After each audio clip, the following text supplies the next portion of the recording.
Hey everybody, Jerome Maldonado. So I'm always talking to you guys about real estate, and today I want to talk to you guys a little bit something off subject because it's one thing that people are talking about all over the place, and it's the vaccine. Right, the pandemic has been big. The vaccination against the coronavirus has been big, and one of the things is people are starting to speak out that haven't before, and it's becoming a lifestyle decision for a lot of people, and it's affecting people, some in a negative way. And I want to know what you guys think about it. So really, on this video, I want comments to come in as to what your thoughts are about the vaccination. Are you pro-vaccination or not? You know, and so are you for it? You're not for it? What do you guys believe in? What do you don't believe in? I'm not going to stand for it or against it. You know, I think the biggest thing is it's a personal decision, and each individual has to decide on their own. You know, one of the big things for me is I was concerned about the vaccination because I don't really put stuff in my body. It doesn't have to do with this one in particular vaccine. It just has to do with all vaccines in general. Like my wife always, she loves me, right? Or at least I think she does, right? And so she sits back and goes, go and get your flu shot every year. And so for the 20 plus years that we've been together, she sits back and goes, you know what, I'm not telling you anymore. You never go and get the flu shot.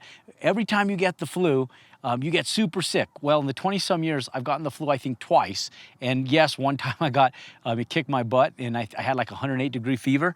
And I'll tell you, it was actually a really pleasant evening.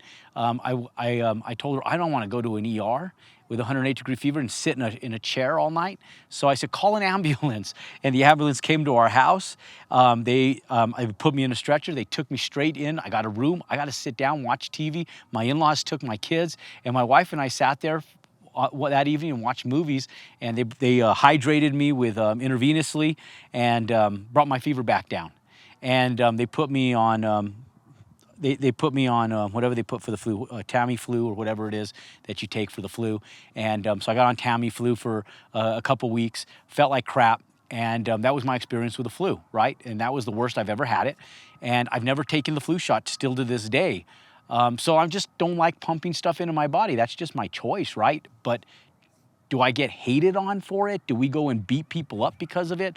You know, I don't know. I take a look at like Kyrie Irving and what he's going through, and he says, I'm not for it, I'm not against it. But I understand that in New York, you know, playing for the Brooklyn Nets, I have to take it if I want to play. It's affecting him financially. He hates that it's affecting him financially, but it's just his personal choice to not take it. And I understand that.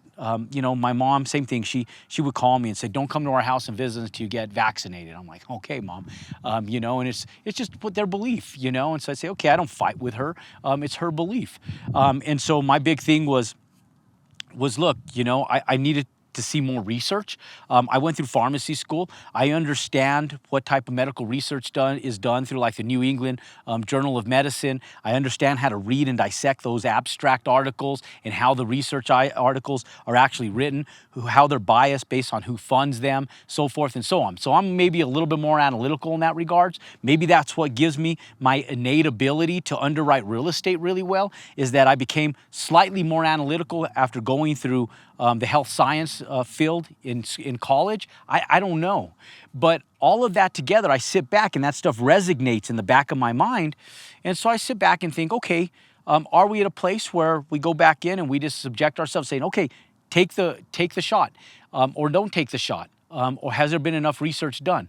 I'll be honest with you, I haven't done enough research to give you guys an educated answer on that. So I'm not going to sit here and tell you, go get the shot. And I'm not going to sit here and tell you, don't go get the shot. I think you each individually need to do what's right for us, right? So I look at my family, and the only one factor that presents itself to me when I think about the vaccine is I sit back and go, okay, I don't know if I've ever gotten the coronavirus because I've traveled all over the place. I've had to get tested for it to travel out of the country during the pandemic, and I've never had it that I'm aware of.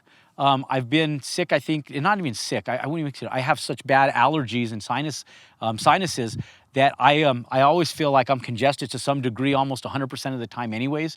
So I never feel adverse. I always just go. And so I don't think I've been sick through the pandemic, outside of maybe one small cold that I've had. And maybe that was the coronavirus. I don't know. Maybe that one small cold was coronavirus. I don't know. I didn't go to get tested for it. But in my household growing up, we didn't run to the doctor every time we had a cold. And so I still don't run to the doctor every time I get a cold. But if I feel adverse, I love feeling healthy. That's the reason that I don't drink alcohol. That's the reason that I don't ingest drugs of any sort. I'll take a ibuprofen when I go snowboarding because I want to be limber and loose and I don't want to get hurt. So I call it my vitamin I when I'm on the mountain snowboarding. But outside of a little bit of ibuprofen here and there to go out and perform at a high level on the mountain or when I ride my mountain bikes, I don't take anything. I take my vitamins and I eat healthy. And so that's just my personal choice. I don't sit back and say, hey, you got to take ibuprofen, or you got to take a vitamin, or you got to take your protein, or you got to eat this, that, and the other. I just do it for my own personal health. I remember going out to Phoenix in 2009, 2010, and I was with a gentleman that was about 10 years, 15 years younger than me, and I bought real estate from his father, and I bought land from his father, and I remember him asking me, I would go all day, and I do it the same way I do it today. So those of you guys who've had the ability to travel with me or be around me when I travel and I'm working, it's a privilege. It really is. And I believe it because I really don't know anybody who really performs to that level when they go someplace where they start early in the morning and they perform in a productive fashion all day long. And then at the end of the day, you're so exhausted, you go down, you rest your head on that pillow and you're out. And then the next day you wake up and you do it all over again. Back-to-back appointments, and we just go through. And he goes, damn, Jerome, he goes, you're so much older than me, and it doesn't even faze you. He goes, you just come in here. He goes, how do you do that? And I said, I don't know. I eat well. I take care of myself. I don't drink, If I go out to dinner and I enjoy a glass of wine, I know that one, maybe two at the most, is where I maximize it, If I get a little tipsy with a second glass of wine, I'm cool with that. In fact, I actually go home and then I wake up a little dehydrated in the morning, even with just 2 glasses of wine. But I know what my limits are. I know what makes my body feel good. I know what allows me to perform at my highest caliber, and I just want to perform at that high caliber. I don't want to be subjected to feeling vulnerable to weakness. And so I love feeling good. So I choose what I put in my body. And that's just for me. I don't know if Kyrie Irving is in the same mindset. But all I know is respect people's decisions. Let people unfold this whole pandemic thing at their place. I love my kids. The only one reason that I would ever take the vaccination would be for my wife and my kids.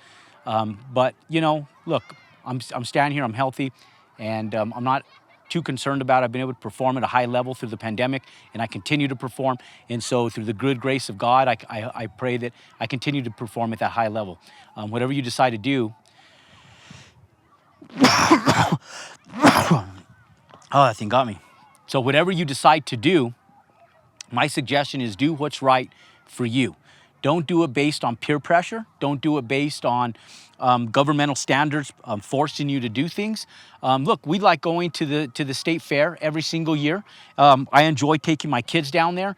We didn't get to do it last year because everything was shut down, and we didn't get to do it this year. My kids asked, and we weren't vaccinated, and so unfortunately, we didn't go. And it was just a choice that we had to live with. And it's like, hey, do we go get vaccinated to go to the state fair and do what we enjoy doing? It's a shame that we couldn't.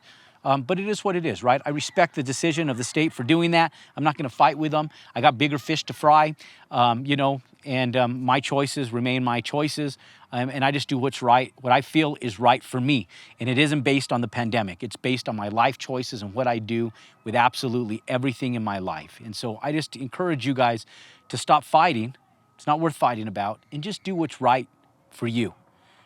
Why can't we just all get along and just continue doing business and just respect the decisions of each individual individually, and respect that and go back and do business? Because black, white, purple, green, brown, doesn't matter who and what culture you're from, doesn't matter what your beliefs are. At the end of the day, we're all one.